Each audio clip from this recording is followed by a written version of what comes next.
Hey guys, what's up? This is Al from droidshark.com with another Android app review for you guys, and this is of the Opera Mini browser for Android.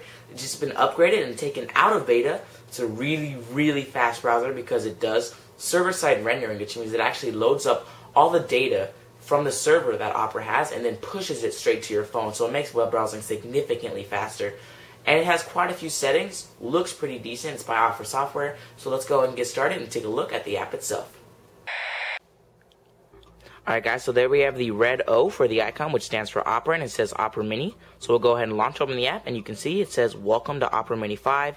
It shows us the introduction, lets us know about tabbed browsing and speed dialing, long click menus, remembering passwords, and Opera Link, which I don't use. And then I can scroll down and I have to read about all the different terms and conditions. As you can see, there's a ton of them. Postal inquiries and office hours, and I can just hit accept that, and here I am at the speed dial, which I can actually set 9 of my favorite web pages. If I want to delete one, I just long press it and I can hit clear. I can long press it as well, and if I single tap on it, it'll actually take me to the website, but I'm going to go ahead and go back, and if I long press it and I tap on edit, this is where I can edit the actual address, which is pretty cool. Anyways, when you see a little open space, you just tap on the plus and I can enter an address, and that's how I can set a speed dial.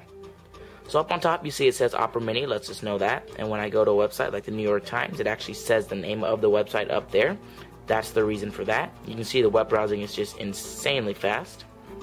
Anyways, you can also have the URL bar right here where we can search in anything, just like google.com, and when I hit go, loads up pretty much instantaneously. And then I have the instant Google search, so if I search in It's Android's World, which is my YouTube account, and just start searching in It's Android's World, all one word, and I hit D and hit go, and I'll just try to search that even though I didn't get the spelling right.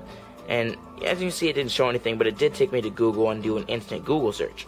Now down here we also have the controls here for jumping back and forward. What's cool about Opera Mini is it makes it instantaneous, so I can literally instantaneously jump back and forth between web pages. If I go to mobile apps, or if I tap that again and I go to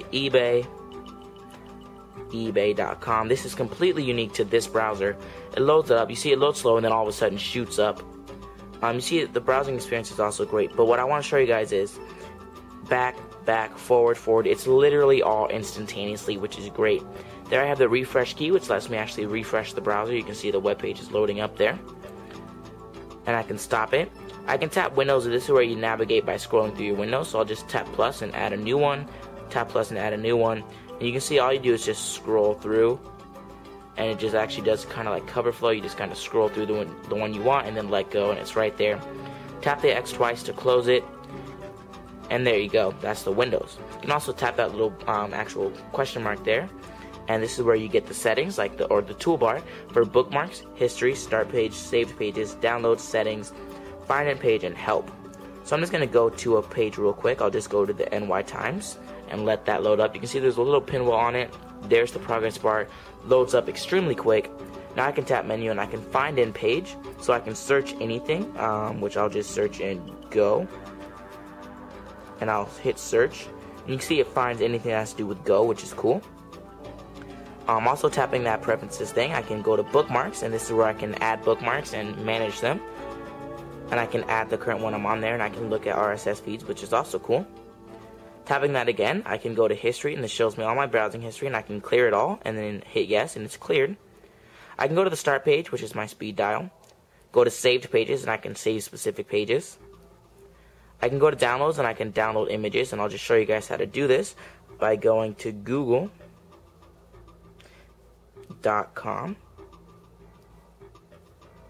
and hitting go. That loads up Google. I'll tap on image search pretty much instantly, and I'll just go ahead and search in Android and hit go.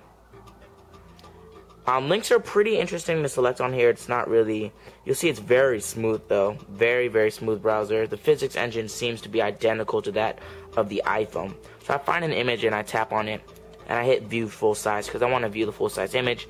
All I do is long press it, hit save image, save it to my SD card or other, which is really cool. And I just hit save and it downloads it, and I can open it. Opens it up in my gallery.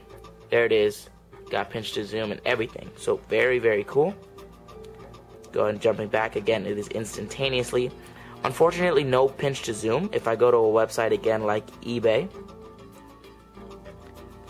and hit go, you'll see when it loads up, if I do a pinch to zoom, it does take me in. If I do a pinch to zoom out, it does take me out. But really, it's almost the same thing as doing a single tap in and a single tap out. So it's not a real pinch to zoom like you would see.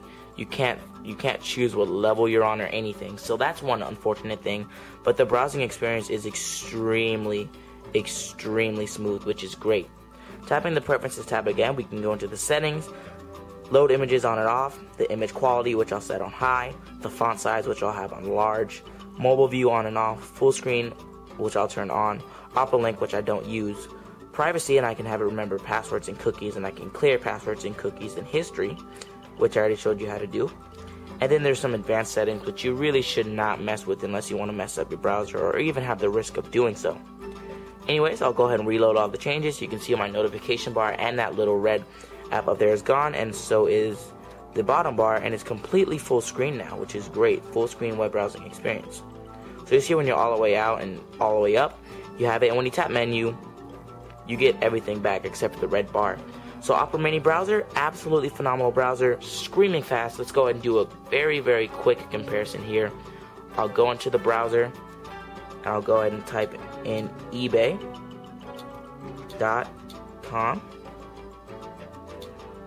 And I'll do the same here, and I'm just going to refresh it at the same time. Hit go, and then just show you guys the difference in speed here. Opera Mini is going straight along, and it's done. And my MyTouch 3G slide, which is connected to Wi-Fi, hasn't even began to move. So big difference. You can see I can still navigate. It's just not loading up. Alright guys, so all in all, it is definitely worth it to give this a download, even if you don't begin to use this daily. It's a super fast browser, so much faster than the stock Android browser. It has some pretty decent settings, pretty much just as much as the stock browser comes with. And all in all, it's just a really nice looking, pretty customizable, especially if you use Opera Link. It's just a great browser, and it's free on the Android market. No Flash content yet if you're on Froyo, so that could be something that kind of pulls you away from it. But I personally enjoy it a lot. Thanks for watching this Android app review. I'm Al from It's Android's World for droidshark.com, and I'll see you guys in my later videos.